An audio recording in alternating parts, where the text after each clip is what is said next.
نازنین ناز نکن در رو کسی باز نکن نازنین غر نکن زندگی موزه نکن زندگی موزه.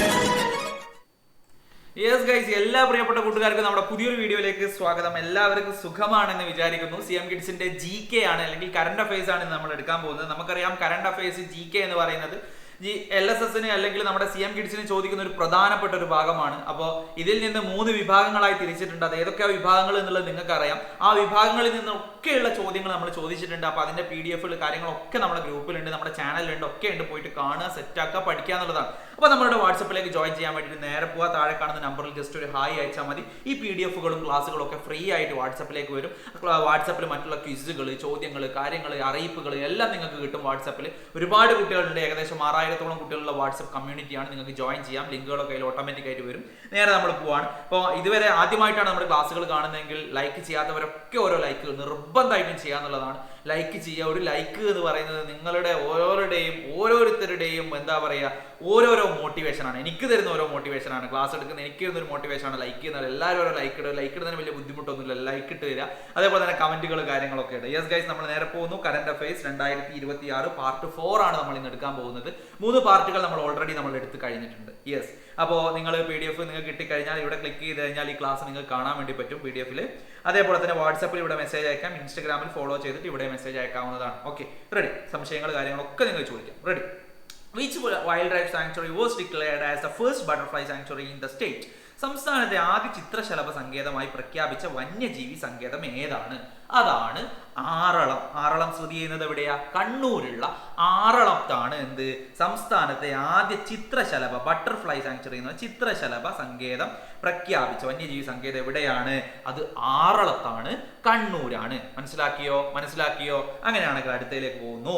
What is the name of the mission that will carry Shubhanshu Shukla to space? Shubhanshu ശുക്ലയെ ബഹിരാകാശത്തെത്തിച്ച ദൗത്യത്തിന്റെ പേരെന്താണ്? ആക്സിയം 4 ആണ് കേട്ടോ. ആരാണ്? ശുഭാംശു ശുക്ലയെ ബഹിരാകാശത്തെത്തിച്ച ദൗത്യത്തിന്റെ പേരാണ് ആക്സിയം 4. മറന്നു പോകരുത്. അടുത്തത്, who is the second Indian to reach space after Rakesh Sharma? Rakesh ശർമ്മക്ക് ശേഷം ബഹിരാകാശത്ത് നിന്ന് രണ്ടാമത്തെ ഇന്ത്യക്കാരൻ ആരാണ്? ശുഭാംശു ശുക്ല. എപ്പോഴാണ്? 2026 അശോക ചക്ര നൽകി രാജ്യം അദ്ദേഹത്തിനെ ആദരിച്ചിട്ടുണ്ട്. രാകേഷ് ശർമ്മക്ക് ശേഷം ബഹിരാകാശത്തെത്തുന്ന രണ്ടാമത്തെ ഇന്ത്യക്കാരൻ ശുഭാംശു ശുക്ല. Okay, ready? നെക്സ്റ്റിലേക്ക് നമ്മൾ പോകുന്നു. What is the name of the space station India intend to build by 2035? 2035 2035 ആവുമ്പോൾ ഇന്ത്യ നിർമ്മിക്കാൻ ഉദ്ദേശിക്കുന്ന ബഹിരാകാശ നിലയാണ് ഭാരതീയ അന്തരീക്ഷ സ്റ്റേഷൻ, അല്ലെങ്കിൽ ബാസ് എന്ന് ആലോചിച്ചാൽ ഭാരതീയ അന്തരീക്ഷ സ്റ്റേഷൻ എന്നാണ് ഇതിന്റെ പേര്. 2035 ആവുമ്പോഴേക്കും ഇന്ത്യ നിർമ്മിക്കാൻ ഉദ്ദേശിക്കുന്ന ബഹിരാകാശ നിലയത്തിന്റെ പേരാണ് ഇത്, അല്ലെ? ഇനി അടുത്തത് നോക്കൂ. ആകാശം എന്ന് പറഞ്ഞാൽ Who is the current Chief Justice of the Supreme Court? Supreme കോടതിയുടെ ഇപ്പോഴത്തെ ചീഫ് ജസ്റ്റിസ് ആരാണ് എന്നാണ്. അദ്ദേഹമാണ് സൂര്യകാന്ത് കേട്ടോ. Suryakant. Who is the current Chief Justice of the Supreme Court? ഈ സംഭവങ്ങളൊക്കെ മാറുന്നുണ്ടോ എന്റെ മക്കൾ ജസ്റ്റ് ഒന്ന് ഗൂഗിളും കൂടെ ഒന്ന് ചെയ്തു നോക്കണേ. അതായത് ഇത് തന്നെ ചിലപ്പോൾ നമ്മൾ ഈ GK ആയിട്ട് ചിലപ്പോൾ പിന്നെ എന്തെങ്കിലും മാറിപ്പോയിട്ടുണ്ടെങ്കിൽ ഇങ്ങനെയുള്ള കാര്യങ്ങളൊക്കെ എന്റെ മക്കൾ എന്ത് ചെയ്യണം, ഒന്ന് ഗൂഗിളും കൂടെ ചെയ്തു നോക്കണേ. Yes, who is the Indian origin person elected as the mayor of New York? New York മേയറായി തിരഞ്ഞെടുക്കപ്പെട്ട ഇന്ത്യൻ വംശജൻ ആരാണ്? അദ്ദേഹമാണ് Zohran Mamdani. Who is the Indian origin person elected as the mayor of New York? New York മേയറായി തിരഞ്ഞെടുക്കപ്പെട്ട ഇന്ത്യൻ വംശജൻ ആരാണ്? Zohran Mamdani. Next നമുക്ക് നോക്കാം. What is the name of the new research centre being established by India അന്റാർട്ടിക്കയിലെ ഇന്ത്യ പുതുതായി സ്ഥാപിക്കുന്ന ഗവേഷണ കേന്ദ്രത്തിന്റെ പേരാണ് മൈത്രി 2. അന്റാർട്ടിക്കയിൽ ഇന്ത്യ പുതുതായി ഒരു ഗവേഷണ കേന്ദ്രം സ്ഥാപിക്കുന്നുണ്ട്. അതിന്റെ പേരാണ് മൈത്രി 2 എന്ന് പറയുന്നത്. യെസ് ഗൈസ്, നെക്സ്റ്റിലേക്ക്. In which river is the country first underwater tunnel path being established? രാജ്യത്ത് ആദ്യമായി നദിക്കടിയിലൂടെയുള്ള തുരങ്കപാത നിലവിൽ വരുന്നത് ഏത് നദിയിലാ? ബ്രഹ്മപുത്ര നദിയിലാണ്. രാജ്യത്ത് ആദ്യമായി നദിയുടെ ഉള്ളിൽ കൂടെ തുരങ്കപാത ഉണ്ടാക്കുന്നത് ഏത് നദിയിലാണ്? ബ്രഹ്മപുത്ര നദി എന്നാണ്. ബ്രഹ്മപുത്ര റിവറിലാണ്. In which river is a countries first under water tunnel path ഏതിലാണ് ആദ്യമായിട്ട് ഉണ്ടാക്കിയത്? ബ്രഹ്മപുത്ര റിവറിലാണ്, മറന്നു പോകരുത്.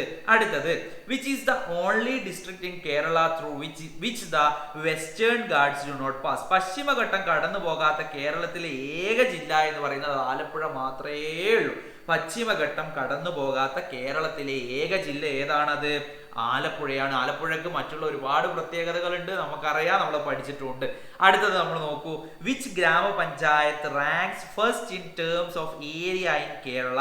കേരളത്തിൽ വിസ്തൃതിയിൽ 1-ാം സ്ഥാനത്ത് നിൽക്കുന്ന ഗ്രാമപഞ്ചായത്താണ് കുമളിയാണ് പോലും കേരളത്തിൽ വിസ്തൃതിയിൽ 1-ാം സ്ഥാനത്ത് നിൽക്കുന്ന ഗ്രാമപഞ്ചായത്ത് എന്ന് പറഞ്ഞാൽ അത് കുമളിയാണ് പോലും. അടുത്തത്, which anniversary of the national song Vande Mataram was celebrated 2025?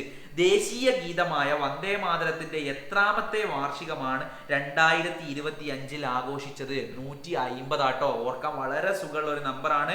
115th anniversary ആണ് ദേശീയ ഗീതമായിട്ടുള്ള വന്ദേ മാതരത്തിന്റെ ആനിവേഴ്സറി. 150ാമത്തെ ആനിവേഴ്സറിയാണ് നമ്മൾ ആഘോഷിച്ചത് എന്നാണ്. അടുത്ത, what is the international significance of the year 2026 as declared by the UN?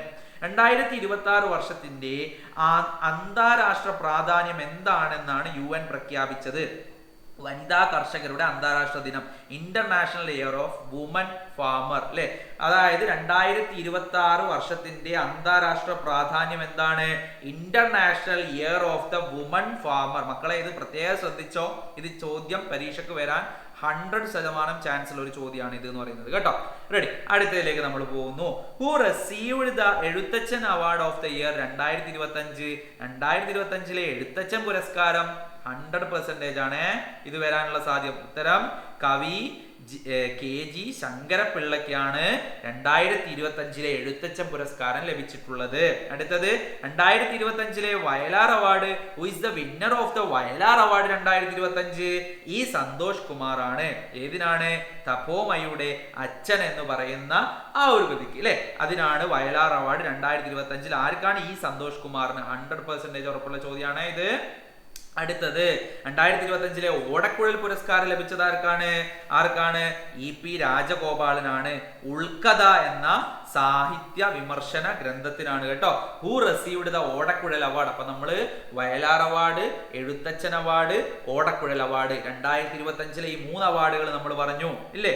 Okay, അപ്പൊ എന്ത് ചെയ്യുക മക്കൾ, ഇങ്ങനെയുള്ള കാര്യങ്ങൾ, ഈ അവാർഡുകൾ എന്തായാലും, ഈ പറഞ്ഞ 3 അവാർഡുകൾ എന്തായാലും പഠിക്കാൻ നിർബന്ധമുള്ള കാര്യമാണ്. അതേപോലെ തന്നെ ഈ പറഞ്ഞ ഇന്റർനാഷണൽ ഇയറിന്റെ പ്രത്യേകത എന്താണ്, ഈ 2026 വർഷത്തിന്റെ അന്താരാഷ്ട്ര പ്രാധാന്യം എന്താണെന്ന് ചോദിച്ചു കഴിഞ്ഞാൽ അത് നമുക്ക് എഴുതാൻ വേണ്ടി പറ്റണം. അതൊക്കെ വളരെ ഇമ്പോർട്ടന്റ് ആയിട്ടുള്ള ക്വസ്റ്റ്യൻ ആണ്. അപ്പൊ ഈ ക്വസ്റ്റ്യൻ ഒന്നുകൂടെ എന്റെ മക്കൾ എന്ത് ചെയ്യുക, റിപ്പീറ്റ് ചെയ്ത് വായിച്ചു നോക്കുക. ഇതിന്റെ PDF ഞാൻ ഗ്രൂപ്പിലേക്ക് അയച്ചു തരാം. ഗ്രൂപ്പിൽ ഈ PDFകൾ കാര്യങ്ങൾ ഇതുവരെ എടുത്ത 22ഓളം ക്ലാസ്സുകളുടെ PDFകൾ ഫ്രീ ആയിട്ട് നിങ്ങൾ ഗ്രൂപ്പ് കിട്ടും. അതിനൊരു പൈസയോ കാര്യങ്ങളോ നിങ്ങൾ കൊടുക്കേണ്ട. 100% വരുന്ന ചോദ്യങ്ങളാണ്. നിങ്ങൾക്കറിയാം നമ്മളൊക്കെ ചോദ്യങ്ങൾ എന്ന് പറയുന്ന പരീക്ഷയ്ക്ക് ചോദിക്കുന്ന ചോദ്യങ്ങളായിരിക്കും. എന്റെ മക്കൾ സെറ്റ് ആയിട്ട് ഇരുന്നിട്ട് പഠിക്കുക. ലൈക്ക് ചെയ്യാത്തവരൊക്കെ ലൈക്ക് ചെയ്യുക, സബ്സ്ക്രൈബ് ചെയ്യുക, ഞങ്ങളെ കൂട്ടുകാർക്കൊക്കെ അയച്ചു കൊടുക്കുക, എല്ലാവർക്കും അയച്ചു കൊടുക്കുക. അടുത്ത നല്ലൊരു വീഡിയോ ആയിട്ട് നമുക്ക് വീണ്ടും കാണാം. അതുവരെയൊക്കെ എല്ലാ പ്രിയപ്പെട്ട കൂട്ടുകാർക്കും ബൈ ബൈ, ടാറ്റ.